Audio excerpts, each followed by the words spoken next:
I was standing in my driveway, cradling a mug of coffee that was cooling faster than my patience, staring at a woman jabbing her perfectly manicured finger at one of my prized flowers.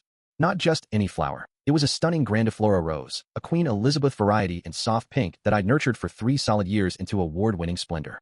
The woman wasn't just anyone. She was Mrs. Patterson, the iron-fisted treasurer, secretary, and unofficial enforcer of the Willowbrook Meadows Homeowners Association. She didn't merely follow rules. She turned them into weapons. She was the sort who could measure the decibel of a cough and debate the ethics of off-white versus Ecru house siding. "John," she said, her voice grating like a saw on plastic. "Do you see the issue here?" I sipped my tepid coffee and eyed the rose bush.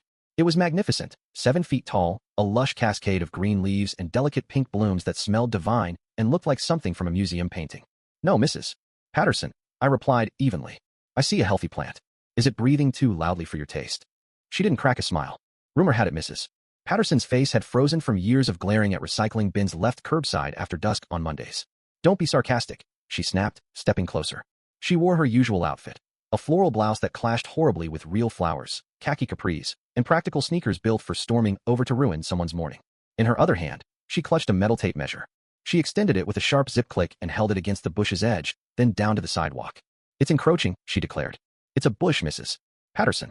They grow. That's their job." "It's encroaching on the street's visual harmony," she repeated. "But that's not the main problem today, John. The problem is the growth's nature." I blinked. "The nature of the growth?" "It's aggressive," she said. I glanced at the roses swaying gently in the breeze. A bumblebee landed, gathered pollen, and flew off contentedly. It was the picture of peace. "Aggressive?" I echoed. "Are we talking about the same plant? Did a thorn try to mug you?" "Look at the silhouette." She gestured dramatically, chopping the air. "All sharp angles, jagged edges, it looms." From my breakfast nook, she pointed to her house across the street, a bland gray box of vinyl siding. "I see this monstrosity towering over the sidewalk. It looks violent. It disrupts the feng shui of the entire cul-de-sac." I nearly choked on my coffee. "Feng shui? Mrs. Patterson, you tried to outlaw wind chimes last month for being auditory clutter. Since when do you care about feng shui?" "I care about property values, John. A wild jungle across the street screams neighborhood decline, like a rundown motel." I scanned my manicured lawn, spotless driveway, and gleaming Ford pickup. "A rundown motel because of roses?" "It's the vibe," she insisted, misusing the word entirely. "It radiates hostility, botanical aggression." "I've had complaints." "From whom?" "From me." She narrowed her eyes. "I'm issuing a formal citation. Fix the silhouette. Make it friendly, soft. Or remove it." She snapped the tape measure shut, spun on her heel, and marched away. I watched her, feeling that familiar HOA-induced knot in my chest. "Botanical aggression," I muttered. Unbelievable. 2 days later, the letter arrived in heavy cream stock with the Willowbrook Meadows crest, a willow tree that didn't exist because the builders had cleared them all for townhomes. I tossed it on my kitchen island and grabbed a beer. It was Friday at 5. I analyzed data for a living, spotting patterns in chaos. I crave logic. The HOA was chaos's enemy. I tore it open. A single page from the board, mostly Mrs. Patterson and 2 browbeaten retirees. Notice of violation, Landscaping Code 14.2b. Recipient, John T. Reynolds, 402, Maple Lane. Violation, excessively angular and threatening vegetation. Front yard rose bushes, Rosa grandiflora, exceed visual noise limits and present an aggressive silhouette inconsistent with neighborhood aesthetics. Remediation, modified to soft, welcoming, non-threatening standards. Failure within 7 days. $500 daily fine and potential forced removal at owner's expense. Deadline, August 24th. I stared at the paper. $500 a day for threatening vegetation. Through the window, the roses glowed in the sunset, as menacing as kittens. I slammed my beer down. I'd invested thousands in soil, fertilizers, and tools. Those roses kept me grounded in this bland suburbia. I grabbed the letter and crossed the street. Her lawn was eerily perfect, grass at exactly 2 inches, no weeds, like a golf green. I rang the bell. It chimed "It's a Small World." Mrs. Patterson answered in an apron reading "Kiss the Cook." Ironic since she seemed fueled by bile and grudges. "John," she said, not opening the screen. "I got your letter." I held it up. "This is ridiculous. $500 a day." "The bylaws are clear on upkeep and aesthetics," she replied coolly. "It's not upkeep. The bushes are pristine. You're finding me over shape. It looks dangerous, too sharp, projecting anger. We're family-friendly, John. We want softness, curves, things that make kids feel safe, not grabby. It's a plant." I raised my voice. "It has no intent. Lower your tone, or I'll cite you for noise too." I breathed deep. "Mrs. Patterson, please. I've poured my heart into them. What exactly do you want? Trim the tops, round edges." She sighed like explaining algebra to a child. "Change the energy, John. Make them friendly, something that makes me smile over my tea. If not, cut them down." She shut the door with a click. I stood there, fuming. Ideas swirled. Salt her lawn, paint my house lime green. But those meant lawsuits or jail. Walking back, I glanced at the neighbors, the Smiths' yard. Their 4-year-old had left a toy, a big plush teddy bear slumped by the mailbox, button eyes blank, stitched smile eternal. It was soft, friendly, the least threatening shape imaginable. I eyed my tall, dense rose bushes. A sly grin formed. Friendly, I whispered. She wants friendly. I didn't search for a landscaper. I hunted topiary artist, avant-garde, experimental. Friday night, fueled by craft beers, I delved into horticulture's wild side. Most sites showed mundane hedges. I needed a visionary, someone who saw souls in shrubs. By 11, I found him. His site was black, with howling wind audio. Gothic text faded in. Victor's verdant visions. Liberating the leaf, tormenting the twig. Portfolio, gargoyle hedges, weeping angel privets, cypress trees as a giant earthen hand. About, a photo of a vampire lumberjack hybrid in welding goggles, chainsaw in hand. Nature is chaos. I am the order. I am Victor. I called. It rang once. Speak, a deep, accented voice rumbled. Victor, depends. Seeking a trim or resurrection. Revenge. Pause, then leather creaking. I'm listening. Victor arrived Saturday at 9 in a 1980s hearse painted deep green, plate, trim it. He was 6'4", lanky yet muscled, in black cargos, tank top with vine tattoos, and a torturer's tool belt. He ignored me, approaching the bushes, inhaling deeply. Grandiflora. Old growth. Thick canes, much suffering in these roots. Yeah, I said. Sturdy. He removed sunglasses, piercing blue eyes. Why summon me? These have spirit.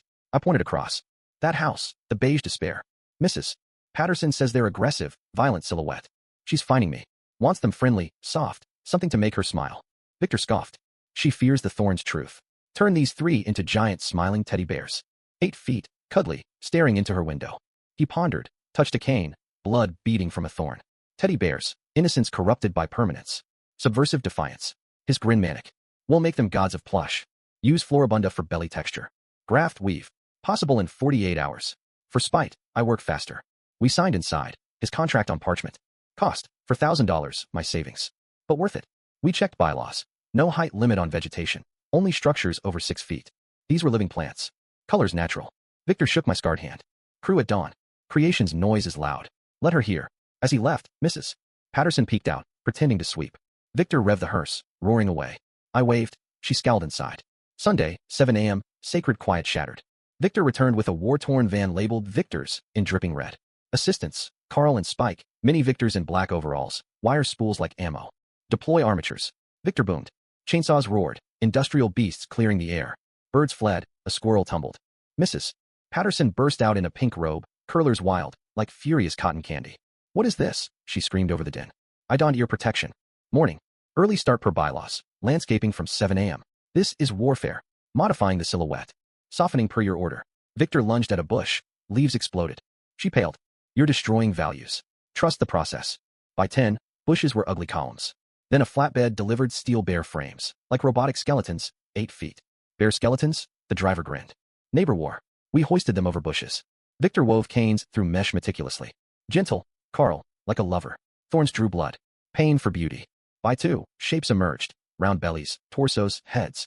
A police cruiser arrived. Officer Davis, veteran of Mrs. Patterson's lemonade stand bust. Ritual structures, noise, pagan threats. I laughed. Topiary. He squinted. Teddy bears. Snuggle patrol. He chuckled. Malicious compliance. Legal.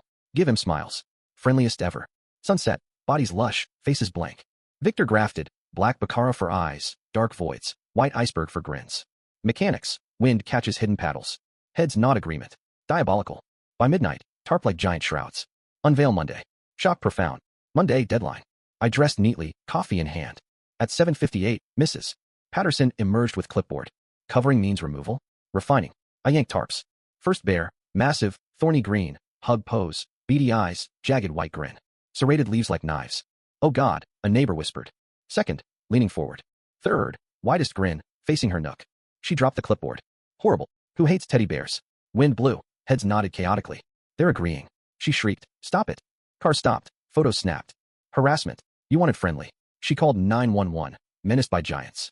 Officer Davis returned with rookie Jenkins. Jenkins eyed nodding bears, hand on taser. Davis laughed. Can't ticket ugly bushes. Hate speech. It's a smiling bear. Rookie snapped pics. Neighbors loved it. Traffic slowed. Mrs. Patterson closed blinds. My coffee tasted victorious. But the HOA meeting loomed. Tuesday, summons taped to door. Emergency meeting Wednesday, 6 p.m., in the street. I prepped bylaws, practiced innocence. Victor sent art certificate on hemp. Wednesday twilight, card table mid-street. Mrs. Patterson judged, flanked by Tom, president, and Linda, secretary. Crowd with chairs, cooler, like a block party. Order, she gavelled. Address the atrocity. Point of order, I said. Tom sighed. He can speak. Ladies, gentlemen. Citation demanded friendly modification. I complied. Teddy bears, soft curves, smiles. Wind, leader nodded. Chuckles. Monsters, she held night photo. Eyes voids. Intimidation. Horticulture. No height limit on vegetation. Artificial structures, internal supports. I unrolled certificate. Living sculptures by Victor Vanderhorst, renowned artist. Valued $50,000. Destruction? Lawsuit. Tom paled. No budget. Trick. Art subjective. Vote. Neighbors cheered bears. Safer streets. Kid favorites. Tom. Citation dismissed. Bears stay. Crowd erupted. Mrs. Patterson shuffled home, defeated. It wasn't over. Photo leaked. Viral. Man shapes roses into giant bears for HOA revenge. News vans, interviews. Tourists flocked. Goths, gardeners. Victor's business boomed. He sent agave spirits. Life normalized. Bears bloomed seasonally. Mrs. Patterson reclused, blinds drawn. A month later, pruning, she approached. Eleanor. John. Bees. Roses due. White grins bright at night. I'll trim, less manic. Surprise. Appreciated. And left one has aphids. Treating tomorrow. Good. Pest drop values. She turned, closest to truce. Evening porch beer. Sunset, gilded neighborhood. Bears ridiculous, out of place, perfect. Monument to petty freedom against authority. I toasted. Leader nodded. What do you think? Share in the comments, especially on violence and injustice in everyday life. Take a stand, voice your views.